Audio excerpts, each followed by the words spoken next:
All you fans of the ghost tours and ghost stories, we have yet another experience for you to try. And it is brought to us by some of our favorite pursuers of the paranormal, the folks who brought us the Most Haunted City on Earth podcast.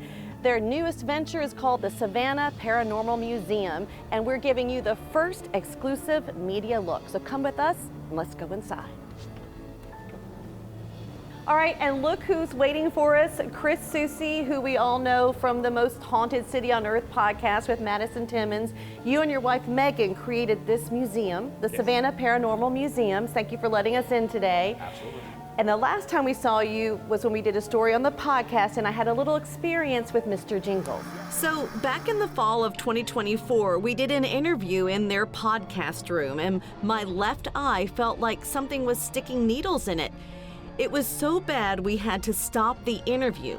Chris thought it was just my reaction to this jester doll named Mr. Jingles. I generally refer to it as the heebie-jeebie meter. Okay. Everybody has a heebie-jeebie meter. It's something that's inside that gets triggered when there's something strange or peculiar or odd going on. And one of the places that you oftentimes get like interference is in your eyes, because your body is literally trying to keep you from seeing something. We didn't bring Mr. Jingles into the main, he has a happy home in the podcast studio. Well, I'm kind of happy he's over there and not here right now. But you guys have a lot more of his friends here in this building where we are. Oh yes, absolutely. We are chock full of haunted items, lots of dolls. People are quick to like identify dolls as haunted, but sometimes it's just giving them the heebie-jeebies, you know, and that's enough to make people want to get rid of them. And we receive all haunted objects. If there's something in your house that gives you the heebie-jeebies, send them our way. We'll put them on display. So why did you guys decide to start this museum in the first place? Were people just saying, hey, I got something, we want you to take it from us, and you thought, okay, why don't we put it out for everybody to enjoy? Or how did it get started? Yeah, so for decades, people would deposit haunted objects with me. They'd be like, you know ghosts, this is a scary thing, here you go. And my wife has a rule, no haunted stuff in the house. So we were stockpiling haunted stuff in the shed. So we had like the most haunted shed in Savannah. But when it really came down to it, we were thinking, what is an attraction that kind of isn't competing with all these other like-minded things? Yes, it complements them. That's what we wanted. We wanted a complementary attraction that was like, oh, you know, if you enjoy ghosty things, why don't you come here and see if you can get an experience or be in close proximity to what people believe are very haunted objects. So describe what you have here. You mentioned the dolls, but what all do you have in the museum? Oh gosh, so we were lucky enough to kind of contact a museum in Oklahoma that was going out of business, and we acquired all of their pieces. So we have haunted portraitures, we have a very scary haunted Jack-in-the-Box, we have all kinds of things that have deep stories. We have 3 Dybbuk boxes. And we actually also were in contact with a paranormal shop that kind of went out of business in North Carolina with Helene. And they didn't know what to do. Their building was literally destroyed, but these objects survived. So we actually, on the long back wall here, we've got an axe that was used in a murder. We've got a Howdy Doody doll that likes to move around, a amputated or a prosthetic limb that was found in like a coal mine. Now, you know, most couples, when they think of creating a project together, they might maybe, you know, create a restaurant or a B&B, but you guys created a paranormal museum. Yes, it was kind of second nature to us. We have a long and storied relationship of going out and looking at the haunted objects and haunted things. We've traveled all around the country. We've been to Lizzie Borden's house. We've been to Waverly Hills and the Conjuring house. And it's a pastime for us and a passion for me. And so, yeah, it just made sense. Just made sense. So what is the most scary thing in this building, you think? Or what freaks people out the most? It's interesting because everybody resonates differently. Everybody has a different thing that they kind of focus on or find themselves like fascinated with. But the thing that we kind of highlight the most is there's a very reactive doll. And the reactive doll is named Emerald Dean, and she's so reactive that we gave her her own room. So she is like locked away in her own room, but we have ghost hunting equipment. that our guests can use to try to communicate with Emerald Dean. While they're here. While they're here. While they're in here, they can walk in and there's a spirit box going and there's a little word bank that goes off. But people have had pretty profound instances of contact with her. My favorite thing is she will seem to be very communicative, and then there's a point where everyone goes, yeah, I just heard get out and stay away or time to leave or leave. And I was like, yeah, she has a short social battery.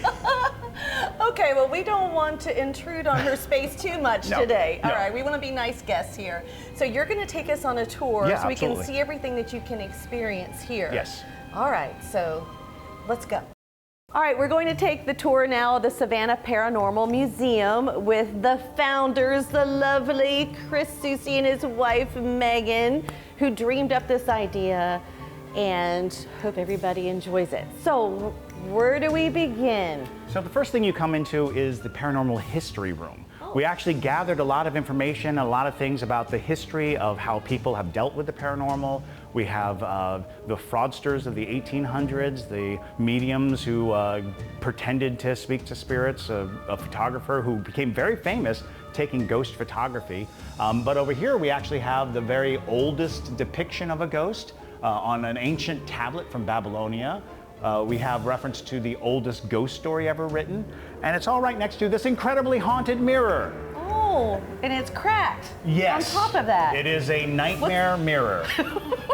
So what's the story of the mirror? So as it came to us, it was actually being kept in a family's attic because they felt that the spirits in the mirror were so disruptive to their life that they actually hid it away. And they did not want to ever give it to anyone to display in their home. And so they just kept it in their attic, and a friend of ours actually brokered the deal to see if they would want it to be in a museum. And they finally were like, yes, I think a museum is a better place than anywhere else. And in transit, it actually got shattered. It was a very bizarre situation, but we actually invited some psychic friends over to kind of evaluate the mirror, and they felt that there was enough of a menacing presence there that we have to put salt on the floor there in order to keep the spirit from attaching to anyone who looks into the mirror. Okay, well, I won't be looking at the mirror as we go by. Yeah, so we let's deeply... go on to the next room. Pass. All right, so what is in the next room? So we created a Savannah room, a Savannah-centric room, and our displays will grow over time. We'll get more exhibits and artifacts and things, but right now what we have is a map of Savannah with pictures of some of the most celebrated haunted locations. And we're going to actually do the conspiracy red line so that people can see where in the city all of these items are. And this is just a fraction really of the ghost stories that you can find in Savannah, Georgia. And then we have a Gullah Geechee display of the Gullah Geechee culture right here. And the bottle tree story? So yes, the bottle tree is actually, you'll see them outside of a lot of Gullah Geechee places. It is to ward away evil spirits. It's to protect. In fact, all of these items are protective items or remembrance items that are supposed to keep evil spirits at bay. I'll be hanging out here more. Okay. All right, let's venture to the next room. Yeah. Okay. And so this is our next big focus, is to complete the cryptid room. In the cryptid room, we are basically highlighting everyone's favorite cryptids. We've got Bigfoot, we've got the Jersey Devil, Mothman. Our personal favorite, Squonk. Squonk is a very peculiar cryptid from Pennsylvania that basically just cries. It's just crying in the woods. And people believe that it's crying because it's so ugly and no one loves it. But if you ever try to capture it, it cries so much that it dissolves. So it is like the mascot of low self-esteem. All right, so what is this room right here? Because you have quite a few dolls. Yeah, well, this is the artifacts room. And the artifacts room is chock full of haunted items. Dolls do predominate a lot of the haunted items, and a lot of people believe that the reason why dolls are so often associated with the paranormal is because dolls are treated oftentimes as living beings. People treat them and talk to them, and that kind of engagement is what spirits truly crave. So to inhabit a doll, to be inside of a doll, they get to experience life. If it's not, true life, it's kind of a imitation of life. And so we've got a lot of really creepy dolls, that's true. But we also have interesting artifacts.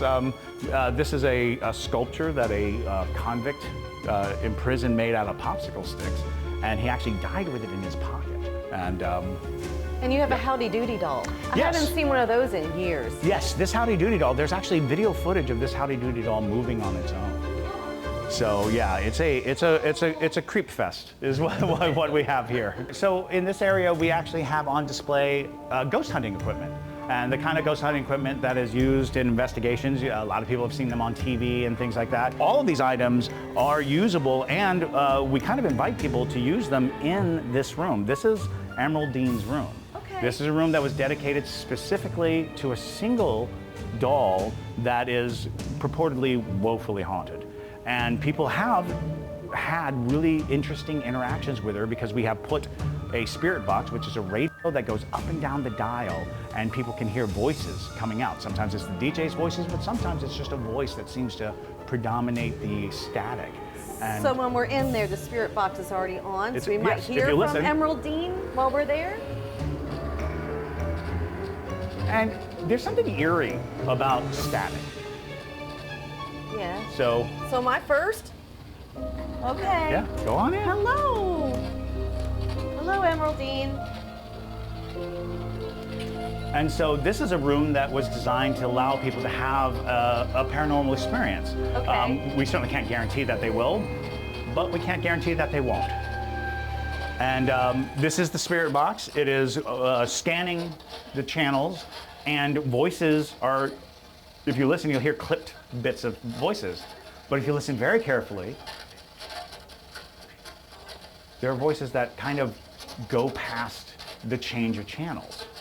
Emerald Dean, hi, it's wonderful to see you this morning. I hope you had a restful evening. Would you like to say something? You're on TV.